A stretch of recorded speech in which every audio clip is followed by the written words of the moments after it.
أعوذ بالله من الشيطان الرجيم بسم الله الرحمن الرحيم الحمد لله وحده والصلاة والسلام على من لا نبي بعده أما بعد السلام عليكم ورحمة الله وبركاته قرنشlar. Bugün İngilizce Kur'an-ı Kerim dersininki 3. kısmını bugünümüz inşallah. Aldınqı biz Sura Baqara'nınki 5 ayet yani müminlerin sıfatı hakkında kelgen ayetlerini görüp ötken edik. Bugün inşallah Sura Baqara'nın 6. ayetinden tatip bugünümüz inşallah. Bismillahirrahmanirrahim.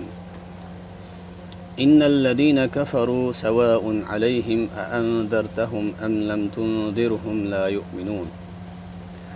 Verily, those who disbelieve, it is the same to them whether you, O Muhammad, peace be upon him, warn them or do not warn them, they will not believe.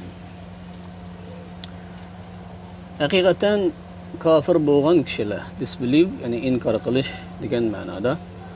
Yani inkar kıldığan, kafir boğan kişiler, ular için o'xshash, sen ey Muhammad, peace be upon him degan xotirjamlik uningga bo'lsin, yani tinchlik uningga bo'lsin degan ma'noda. Yani ey Muhammad sallallohu alayhi vasallam, sen ularni ogohlantirsangmi yoki ogohlantirmasangmi, baribir o'xshash ular iymon etmaydi.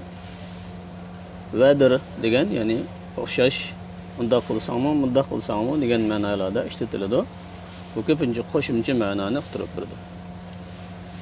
7. oyat.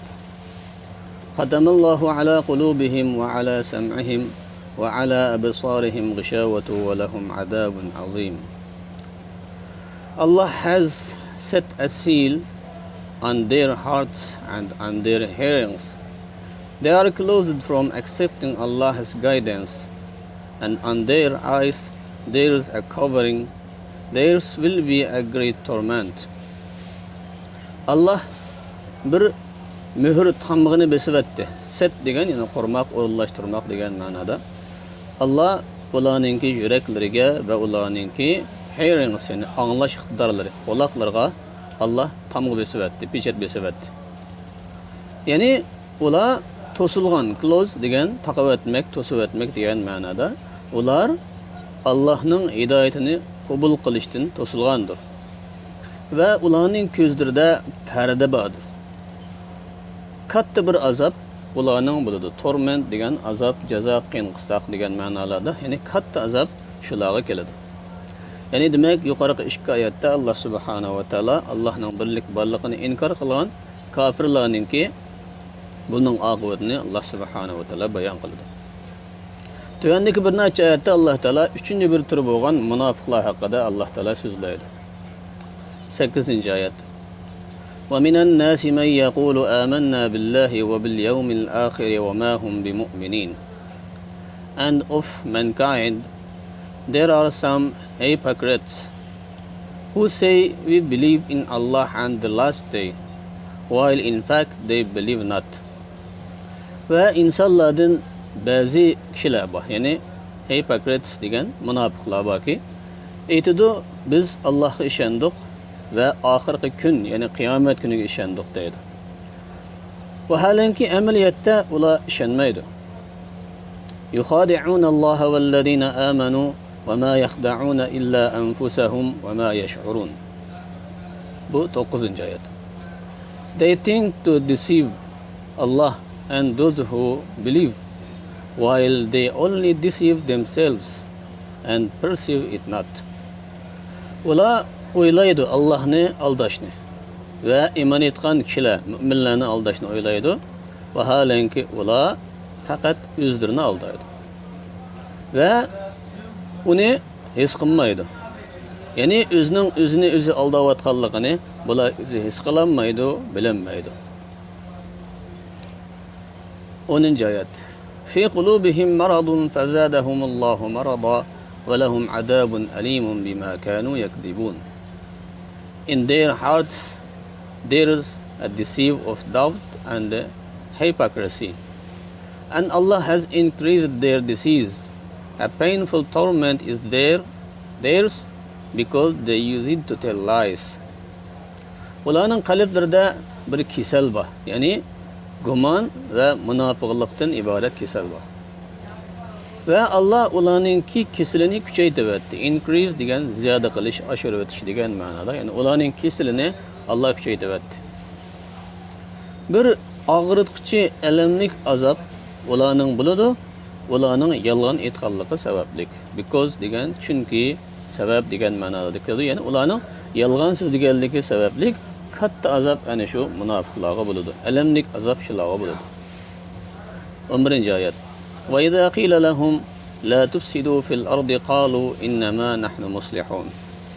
And when it is said to them, make not mischief on the earth, they say we are only peacemakers. Va ularga aytilgan vaqtda zaminda buzg'unchilik qilmanglar deyilsa, ular aytadiki, biz faqatla isloh qilguvchilar, ya'ni biz tuzguvchilar, tinchlikparvar kishilarmiz. Faqat bizla tuzaymiz, boshqalar hammasi buzg'unchi degan ma'noda ular shu so'zni aytadi. Ya'ni o'zlarini aqlaydi. 13-oyat.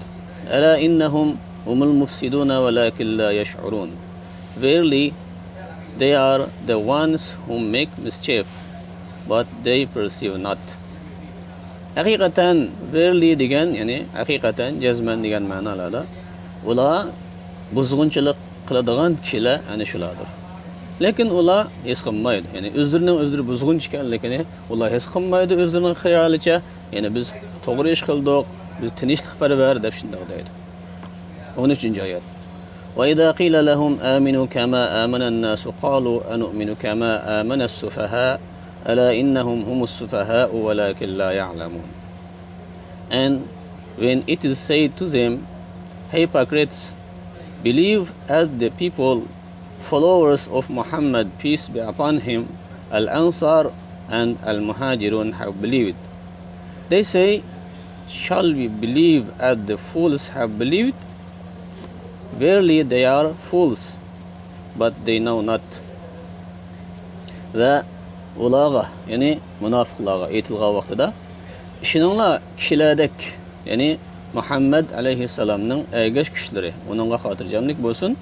Ya'ni al-ansar al-muhajirun, ya'ni ansar va muhajir deb Payg'ambar sahobalar ikki turga bo'linadi. Shular ishongandek, ishoninglar, iymon aytinglar deb munofiqlarga aytilgan vaqtida ular aytadiki, biz ishonimizmi xuddi ahmoqlar ishongandek, ya'ni aqlsiz, qalva, dut odamlar ishongandek ishonib iymon etamizmi deb Payg'ambar sollallohu alayhi vasallamni va sahobalarni, mu'minlarni bular ahmoq qalvaga chiqardi. Haqiqatan ular ahmoqlar. Ya'ni bu munofiqlarning o'zi ahmoq, lekin ular buni bilmaydi. Mana bu munofiqlarning bir qismi sifatlari. Inshaalloh kelar qatim yana munofiqlarning sifatlari haqida davom qilamiz. Oxirida yangi so'zliklarni tarjima qilib o'taylik.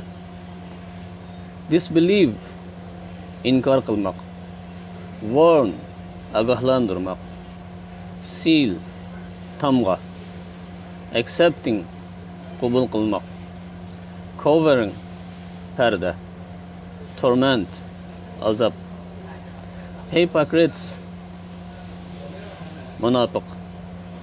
Fact, amaliyat. Believe, ishonmak. Deceive, aldamoq. Perceive, his qilmoq. Disease, kasallik. Increase, oshirib o'tmak. Ya'ni buning asl shakli increase, idning qatlishi bilan bu o'tgan zamonga aylanadi, ya'ni oshirib o'tdi degan ma'noda. Painful, og'ritquchi. Mischief, buzg'unchilik. Peacemakers, tinchlikparvar. Fools, ahmoqlar. Shuning bilan bugungi darsimiz bu yerda oxirlashdi. Alloh xolasa kelar qatam yana darsimiz Sura Baqaraninki keyingi oyatlari bilan davom qiladi. Alloh subhanahu va taolo darsimizni davomli qilsin. Assalomu alaykum va rahmatullohi va barakatuh.